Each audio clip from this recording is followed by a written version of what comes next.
नमस्कार, breaking now देख रहे हैं आप और मैं हूं आपके साथ Parveen Shaikh. Voter list updation को लेकर पूरे देश में विपक्ष ने हंगामा मचा रखा है। दिल्ली से लेकर जयपुर तक एसआईआर को लेकर विपक्ष कई सवाल उठा रहा है और इस बीच एसआईआर पर सुप्रीम कोर्ट में दूसरे दिन भी सुनवाई हुई है। क्या कुछ खबर आ रही है सुप्रीम कोर्ट पर, इस पर ज्यादा चर्चा के लिए मेरे साथ जुड़ रहे कैपिटल टीवी के एग्जीक्यूटिव एडिटर राजीव कुमार। आज एसआईआर पर दूसरे दिन भी सुप्रीम कोर्ट में सुनवाई हुई, क्या कुछ हुआ सुप्रीम कोर्ट में? देखिए, सुनवाई तो दूसरे दिन हुई और हो सकता है सुनवाई अगर 15 दिन तक भी लगातार हो तो उसमें नतीजा यही निकलेगा कि एसआईआर की प्रक्रिया संवैधानिक है, जो पहली हियरिंग के दौरान सुप्रीम कोर्ट में कहा गया था।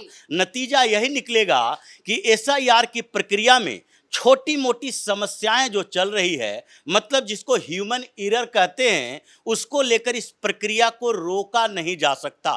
और सुप्रीम कोर्ट में सुनवाई के दौरान जितनी दलीलें दी गई, चाहे अभिषेक मनु सिंघवी हो या फिर कपिल सिब्बल हो या फिर प्रशांत भूषण हो, जो एडीआर के तरफ से सुप्रीम कोर्ट के सुनवाई में हिस्सा ले रहे हैं, ये सारे लोग जो दलील दे रहे हैं और उसके बाद जो महान एनालिस्ट, इस समय के बड़े सेफोलॉजिस्ट योगेंद्र यादव अपने कुछ दस्तावेजों के साथ पहुंचे हैं, उन सारे का लब्बो लुबाब यही है कि इन लोगों के पास एक ही आधार बचता है कि किसी तरीके से एसआईआर की प्रक्रिया पर अंतरिम रोक लगवा दे।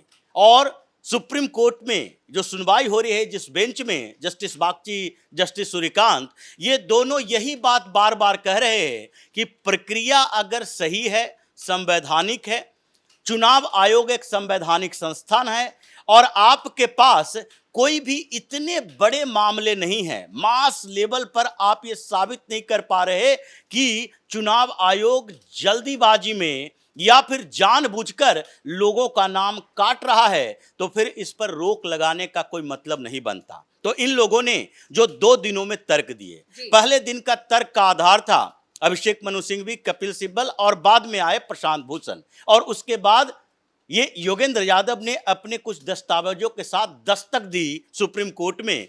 तो उसमें इन लोगों ने कहा कि देखिए, जो एसआईआर की प्रक्रिया बिहार में चल रही है, 65 लाख वोटर हटाए जा चुके हैं और वेरिफिकेशन अभी जारी है।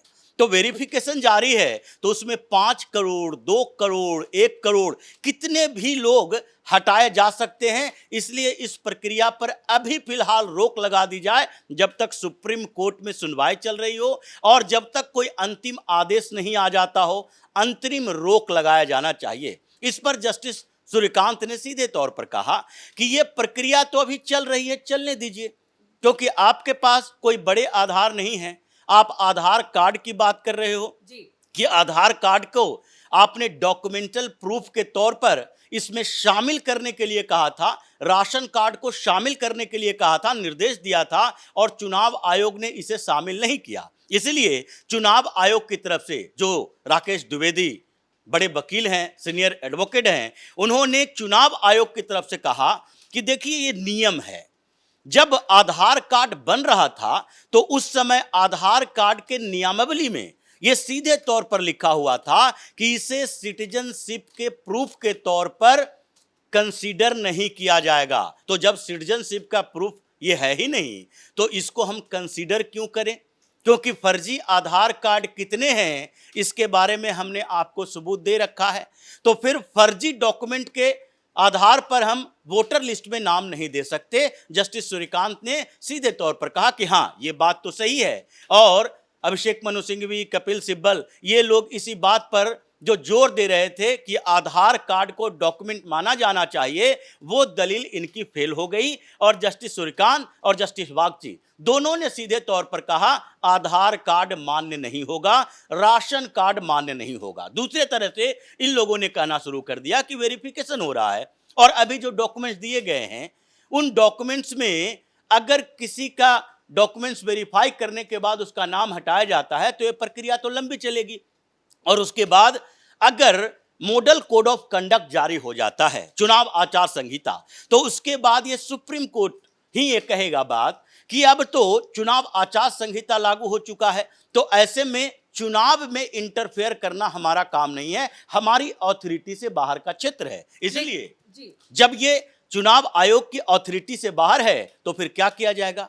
इसीलिए जस्टिस सूर्यकांत ने कहा कि यह जरूरी नहीं है, आपको आश्वासन देते हैं कि सितंबर में भी अगर फुल लिस्ट आ जाएगी, वोटर रोल बन के तैयार हो जाएगा, सारे जितने भी क्लेम हैं उसका समाधान हो जाएगा, तो उसके बाद भी हम इसे कैंसिल कर सकते हैं।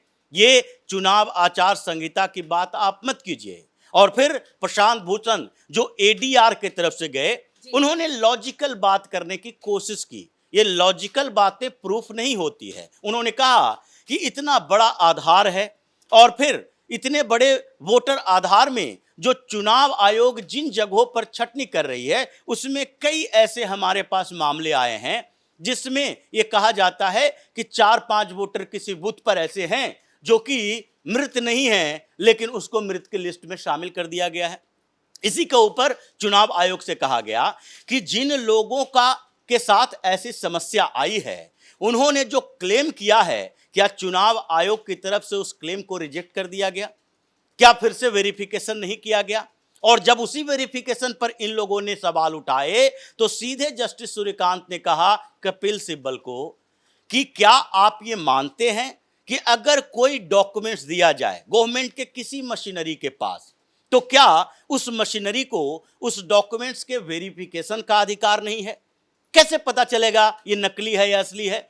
जब हम वेरिफिकेशन ही नहीं करेंगे तो फिर ये जानकारी कैसे मिलेगी? इसका मतलब है चुनाव आयोग के पास वेरिफिकेशन का अधिकार है। तो जो भी डॉक्यूमेंट्स लोगों ने सबमिट किए हैं, वो सारे डॉक्यूमेंट्स का वेरिफिकेशन होगा। अब इन मामलों में इन लोगों को बार बार सुप्रीम कोर्ट से कहा गया था कि अगर आपके पास डाटा है, अगर आपको लगता है कि मास लेवल पर लोगों का नाम हटाया जा रहा है और हटाए जाने में यह देखा जा रहा है कि जिसके पास डॉक्यूमेंट्स है, डॉक्यूमेंटल प्रूफ है, उसका भी हटा दिया जा रहा है, तो आप ये 7.5 लाख वोटर में से आप 1-1.5 लाख ले आइए, 10-20 हजार ले आइए। पिछली बार तो सुप्रीम कोर्ट ने कहा था कि आप 15 तो लेकर आओ, ये 2-1 से काम नहीं चलेगा। तो इस बीच ये मौका मिला योगेंद्र यादव को भी। ये टीवी पर डिबेट करते हैं, बातचीत करते हैं, बड़े आरोप लगाते हैं 4 करोड़ 2 करोड़ वोटर हटाए जा रहे हैं। उन्होंने सुप्रीम कोर्ट के सामने दलील दी और कहा कि देखिए हमारे पास 2 ऐसे लोग हैं, हस्बैंड वाइफ, जिनका नाम हटा दिया गया है और उनको वोटर लिस्ट से नाम हटाने से पहले वेरिफिकेशन जो हुआ उसमें उनको मृत घोषित किया गया है।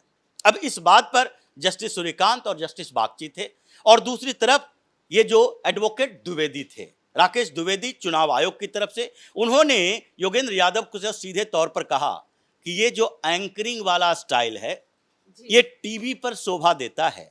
ये टीवी पर जाकर आप झूठ फरेब प्रोपेगेंडा जितना फैलाना है फैलाओ। ये 2 आधार यानी कि 2 लोगों के नाम के आधार पर ये नहीं कह सकते हो आप कि पूरे वोटर रोल के प्रोसेस में गड़बड़ी है। ये 2 लोगों ने क्लेम किया और क्लेम के आधार पर ही आपके पास ये जानकारी मिली और उस क्लेम का निपटान किया गया। इसलिए जस्टिस सूर्यकांत फिर से मुस्कुराते हुए बोले योगेंद्र यादव को कि बहुत बेहतर एनालिसिस है आपका, आपने एनालिसिस किया है, क्योंकि उन्होंने कहा था कि 8.8 करोड़ एडल्ट हैं बिहार में और उसमें से इतने लोगों का जो 65 लाख की बात नहीं है, 8 करोड़ 8 लोगों में से आप लगभग 7.5 लाख के आसपास लोगों का नाम डाले हैं। 65 लाख को काटने की बात की जा रही है, तो इतने लोग जो 1.5-2 करोड़ बचे हुए हैं उनका नाम कैसे हट गया 2003 से 2005 और यहाँ तक आते आते। इन लोगों के इसी बात को लेकर उन्होंने कहा कि देखिए एनालिसिस तो बहुत बढ़िया है, ये आप अखबारों में लिख सकते हैं कि इतने एडल्ट हैं, इतने का नाम डाला गया, इसका नहीं डाला गया। ये जो सेफोलॉजिस्ट वाली भाषा है ये कोर्ट में नहीं चलता। आपने बेहतर एनालिसिस किया लेकिन तर्क में दम नहीं है।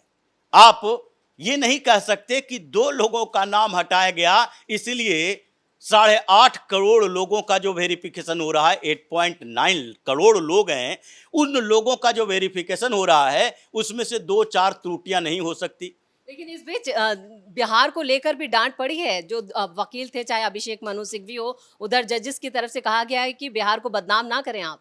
देखिए बिहार की बात यहां तक आती है कि बिहार के बारे में ये लोग जो बार बार जिक्र कर रहे हैं कि देखिए वहां गरीबी है, दलित की संख्या ज़्यादा है, ये झुग्गी झोपड़ी में रहने वाले सामान्य लोग जो हैं वो ये जितने प्रूफ मांगे जा रहे हैं उसमें उतने प्रूफ देना उन लोगों के लिए मुश्किल होगा। और इसी बात को लेकर ये बात कही गई कि आप पासपोर्ट की मांग करते हैं, बिहार में कितने लोगों के पास पासपोर्ट होगा, आप रेजिडेंशियल सर्टिफिकेट मांगते हैं, आवास प्रमाण पत्र, कितने गरीबों के पास ये आवास प्रमाण पत्र होता है। तो ये जो 11 डॉक्यूमेंट्स की बात की गई थी उसमें इन लोगों ने साबित करने की कोशिश की कि बिहार एक पिछड़ा राज्य है और उस पिछड़े राज्य के ज्यादातर जनसंख्या वो इन डॉक्यूमेंट्स के साथ नहीं रहती है, इसीलिए वहां पर इन डॉक्यूमेंटेशन की जरूरत नहीं है, बल्कि ऐसे ही जो पुराना वोटर लिस्ट है उसी को आगे बढ़ा दिया जाए। इसी पर जस्टिस ने कहा, इसी पर यह बात कही गई कि ये बिहार को बदनाम करने की कोशिश मत करो कि आप बार बार कह रहे हो पिछड़ा राज्य है, पिछड़ा राज्य है, इसी के कारण, ये पिछड़ेपन के कारण वहां पर लोग डॉक्यूमेंट्स नहीं रखते। ये कौन सा तर्क है कि डॉक्यूमेंट्स नहीं है लेकिन सरकारी नौकरियों की बात आएगी सबके पास डॉक्यूमेंट्स हो जाएंगे, बैंक में खाता खुलवाना है सबके पास डॉक्यूमेंट्स हो जाएंगे, अगर कोई आपको रिजर्वेशन का फायदा उठाना है सबके पास कास्ट सर्टिफिकेट तक हो जाएंगे, रेजिडेंशियल सर्टिफिकेट हो जाएंगे, अगर आपको किसी तरीके की गवर्नमेंट सुविधा का उपयोग करना है, यहां तक कि मनरेगा के श्रमिक भी हैं उनको भी अगर डॉक्यूमेंट्स देना है तो वहां पर दे देंगे, अगर आधार कार्ड से लिंक होकर पेमेंट आना है तो बैंक अकाउंट खुलवाने के लिए केवल आधार कार्ड नहीं एक और प्रमाण पत्र चाहिए वो आप दे देंगे। तो सारे लोगों के पास जो ओरिजिनली बिहार में उस जगह पर रहते हैं उसके पास ये है, प्रूफ है, और इसलिए इस प्रूफ के खिलाफ बात नहीं की जा सकती। सुप्रीम कोर्ट में प्रशांत भूषण हो या फिर कपिल सिब्बल हो या फिर अभिषेक मनु सिंघवी हो, इनके जितनी दलीलें हैं वो इस आधार पर है कि किसी तरीके से एन केन प्रकारेण इस प्रक्रिया को अभी रुकवा दिया जाए, और अगर यह प्रक्रिया रुक गई यानी कि इंटरिम रोक लग गई तो उसके बाद आगे सुनवाई तो लंबे समय चलती है, फैसला आने में सालों लग जाता है। सुप्रीम कोर्ट के पास भी इतना समय नहीं होता, 2 दिन की सुनवाई हो रही है उसके बाद कितने महीने का समय दे दिया जाएगा। तो लगातार सुनवाई होते रहे, जैसे कई मामलों में सुनवाई हो रही है, फैसले नहीं आ रहे और इसमें अंतरिम रोक लगी हुई है। तो इसलिए इन लोगों का मकसद है अंतरिम रोक लेना, वो तो धाराशायी हो गया। और इन लोगों की एक भी दलील ऐसी नहीं है जिसके ऊपर जजों को सोचने पर मजबूर होना पड़े कि नहीं इस प्रक्रिया में गड़बड़ियां हैं, क्योंकि गड़बड़ियों के सबूत इनके पास आ नहीं रहे। इसीलिए सुप्रीम कोर्ट के फैसले का इंतजार नहीं है, ये लोग पहले से ही सड़क पर आए हुए हैं, ये हंगामा कर रही है कांग्रेस पार्टी। वोट चोरी का आरोप कर्नाटक के लिए लगा रहा है राहुल गांधी, और राहुल गांधी के पुराने सहयोगी ये सीएम इब्राहिम बड़े नेता हुआ करते थे कांग्रेस के, बाद में जनता दल सेकुलर में चले गए, उससे पहले जनता दल में चले गए थे, 2 बार कैबिनेट मिनिस्टर रहे देवगौड़ा की सरकार में, आई के गुजराल की सरकार में। और सीएम इब्राहिम ने एक गंभीर आरोप लगाया सिद्धारमैया के ऊपर, उसके खिलाफ ये चुनाव आयोग में अभी एक याचिका दायर की है भारतीय जनता पार्टी के एक सांसद ने कर्नाटक के, और उन्होंने सीधे तौर पर कहा है ये सीएम इब्राहिम ने मंच से कहा 2018 के चुनाव में जब बादामी से 2 सीटों से चुनाव लड़ रहा था ये सिद्धारमैया, और बादामी में जहां पर वो चुनाव लड़ रहा था वहां पर हमने 3000 वोट खरीदे थे। सिद्धारमैया के साथ सीएम इब्राहिम उस समय प्रचार कर रहे थे, उस क्षेत्र के कर्नाटक के बड़े नेता हैं, और उन्होंने कहा 3000 वोट हमने खरीदे थे। और सिद्धारमैया की जीत कितने वोटों से हुई? 1956 वोटों से, 2000 से भी कम। एक मुख्यमंत्री की जीत 2000 से कम वोटों से होती है और 3000 वोट वो खरीदता है। और ये आरोप लगाए जिसके खिलाफ चुनाव आयोग में याचिका दायर की गई है कि ये सिद्धारमैया के खिलाफ इस मामले में आप केस दर्ज करवाइए, क्योंकि इन्होंने वोटर फ्रॉड किया है, इन्होंने कैश फॉर वोट लिया है, पैसा देकर वोट खरीदे थे। और ये आरोप अभी कर्नाटक में चल रहा है, जहां से ये महादेवपुरा की बात कर रहे हैं, वहां से अब धीरे धीरे कर्नाटक में कई कांग्रेस के नेता भी हैं, जैसे केरा जन्ना ने आरोप लगाया कि हमारे समय में हुआ था, और महादेवपुरा के बारे में पूरी लिस्ट अब इन्वेस्टिगेशन हो रहा है उसकी, और ये सब लोग बता रहे हैं, ये सारे मीडिया रिपोर्ट्स हैं कि देखो ये क्षेत्र ही ऐसा है जहां पर माइग्रेंट पॉपुलेशन ज्यादा रहता है, और ये पीजी और लॉज के आधार पर जहां पर मकान नंबर दिया गया है उन जगहों पर जो वोट देने वाले लोग हैं वो वोट दे रहे, वोटर लिस्ट में नाम रखवाया। लेकिन राहुल गांधी ने इस बीच एक ट्वीट भी किया, उन्होंने कहा कि अधिकार छीने जा रहे हैं, वोट का अधिकार छीना जा रहा है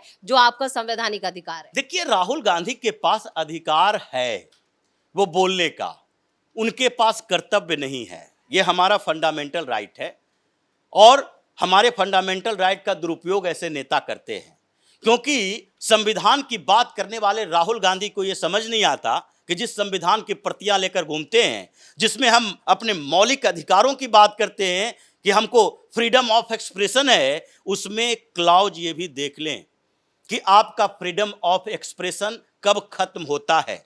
ये क्लॉज है कि आप देश विरोधी बात नहीं कर सकते, आप किसी व्यक्ति के बारे में वो बातें नहीं कर सकते जिसे आप साबित नहीं कर सकते हो। आपका अधिकार जो है बोलने की आजादी वहीं खत्म हो जाती है जहां दूसरे के बोलने की आजादी प्रभावित होती है। यही राहुल गांधी कर रहा है कि अधिकार छीने जा रहे हैं, वोट देने के अधिकार छीने जा रहे हैं, ये फर्जी वोट हटाए जा रहे हैं तो अधिकार छीने जा रहे हैं।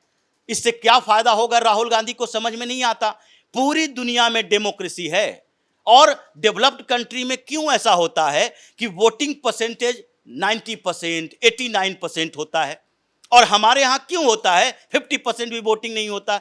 ये राहुल गांधी जिस बात कर रहा है कि 1 लाख वोट फर्जी पाए गए हैं महादेवपुरा में, 6.5 लाख वोटर वहां के हैं और 3,33,000 वोट पोल हुए हैं, 50% वोटिंग क्यों होता है? क्योंकि एक जगह से दूसरी जगह कई वोटर लिस्ट में जो पहले से प्रक्रिया जटिल थी नाम हटाने की, उसके कारण वहां पर लोग वोट नहीं दे पाते क्योंकि उसका नाम तो है लेकिन वो रह नहीं रहा है। और इसी के कारण 50%, 45%, 56%, 55% वोटिंग होता है। और इस प्रक्रिया में अगर जेन्युइन वोटर आ गया तो इसके बाद यही वोटिंग परसेंटेज अगले चुनावों से देखिए 80% क्रॉस करेगा, क्योंकि उन्हीं लोगों का नाम वोटर लिस्ट में होगा और परसेंटेज उन्हीं से तय होगा जो कि वहां पर मौजूद हैं। ये परमानेंटली सेटल्ड हो गए 30-30 लाख लोग, ये 36 लाख लोग मर गए, कहां से वोट देने आएगा? वो वोट देने नहीं आता है, लेकिन उसके कुछ वोट जो हैं वो फर्जी तरीके से पोल होते हैं उन पोलिंग स्टेशन पर जहां पर धांधली की संभावना होती है। तो इसलिए परेशानी ममता बनर्जी को है कि वहां धांधली होगी, बम चलेंगे, गोलियां चलेगी, क्लब चलेगा और उसके बाद वोटर जितने भी बूथ है पोलिंग बूथ उस पर कब्जा किए जाएंगे और फर्जी वोटिंग करवाए जाएंगे। इन लोगों को समस्या है कि तेजस्वी यादव के गुंडागर्दी वाली सरकार थी और तेजस्वी के गुंडे जाएंगे, वोट पर कब्जा करेंगे और पोलिंग बूथ पर जाकर फर्जी वोट पोल करवाएंगे। ये अच्छे ईमानदार पार्टी कोई भी इसका विरोध कर ही नहीं सकती। मतलब ये चोरों का गैंग सामने आया है, प्रदर्शन कर रहा है, हंगामा कर रहा है। अब इन चोरों के गैंग का एक ही इलाज है, या तो सड़कों पर प्रदर्शन करते इन लोगों की पिटाई कुटाई करो कि जाकर तुम सुप्रीम कोर्ट में लीगल मामला सुलझाओ या संसद में जाकर अपना सवाल उठाओ। लेकिन अगर ये नहीं करते हो तो उसके बाद चुपचाप बैठकर जाकर चुनाव प्रचार करो और जीतने की संभावना है तो जीतो, नहीं संभावना है तो देश में अराजकता का माहौल तैयार करने की कोशिश मत करो। चलिए, इस तमाम जानकारी के लिए बहुत बहुत धन्यवाद। तो एसआईआर को लेकर सुप्रीम कोर्ट से भी जो विपक्ष की दलीलें रखी गई हैं वो पूरी तरह से खारिज होती हुई नजर आ रही है। दूसरी तरफ पूरा विपक्ष जो है वोट चोरी और एसआईआर की प्रक्रिया को लेकर लगातार हंगामा कर रहा है, बवाल काट रहा है और दबाव बनाने की कोशिश की जा रही है विपक्ष की तरफ से। लेकिन विपक्ष की हर रणनीति फिलहाल फेल होती हुई नजर आ रही है। बड़ी खबर में मेरे साथ इतना ही। कैमरामैन अशोक के साथ मैं परवीन शेख, कैपिटल टीवी।